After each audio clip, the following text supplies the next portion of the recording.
Hello friends, સ્વાગત છે તમારું અમારી આ યુટ્યુબ ચેનલમાં। આજે બનાવવાના છે મેથીના ગોટા।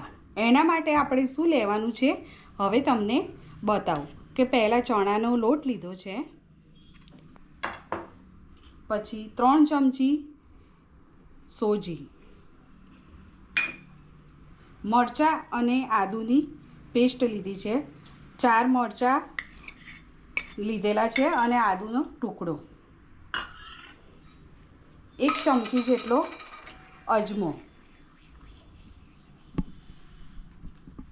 1 નાની ચમચી ગરમ મસાલો છે। જો લસણ અને 1 મરચું લીલું સમારીને નાખ્યું છે।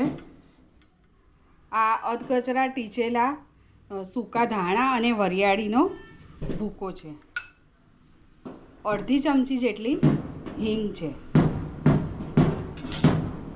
અને આ છે મરીનો પાવડર, એ 1 ચમચી જેટલો છે નાની।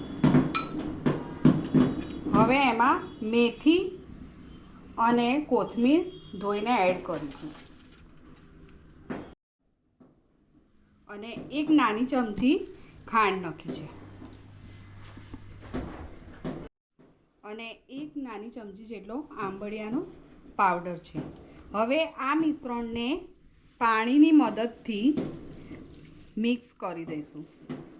જેટલું પાણી જોઈએ એટલું જ વેડીશું, જેથી આપણો ગોટાનો લોટ બહુ ઢીલો ના થઈ જાય।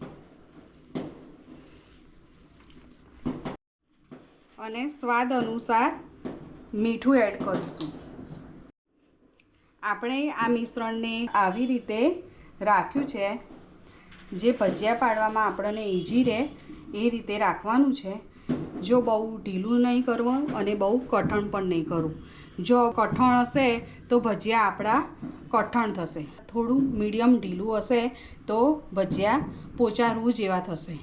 હવે આ ખીરાને 5 મિનિટ રવા દઈશું, ત્યાં સુધી આપણે તેલ ગરમ કરીશું। 5 મિનિટ રાખવાથી અંદર નાખેલો સોજી થોડો ફૂલશે એટલે આપણા ભજીયા જાળીદાર બનશે।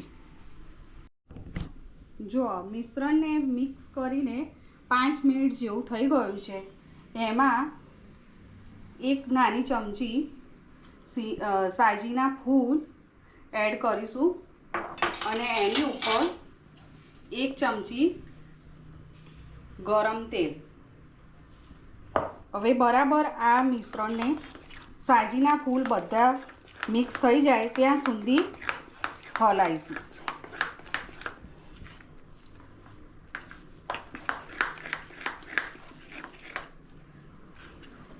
આપણે તેલ ગરમ કરવા મૂક્યું હતું, તેલ ગરમ થઈ ગયું છે। હવે એમાં મેથીના ગોટા મૂકીશું।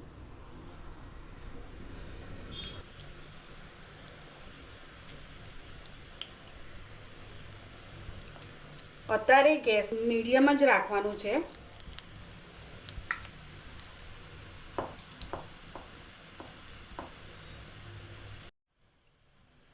ગેસનો આજ મધ્યમ જ રાખવાનું છે, બહુ ફાસ્ટ ગેસે તળવાના નથી।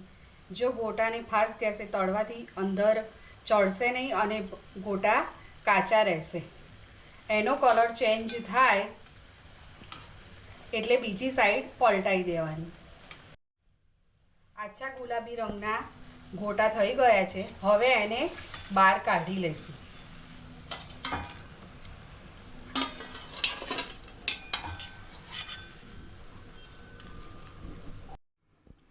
જો ગોટા રેડી થઈ ગયા છે, એને હવે તમે કઢી સાથે, લીલા મરચાં અને ડુંગળી સાથે ખાઈ શકો છો।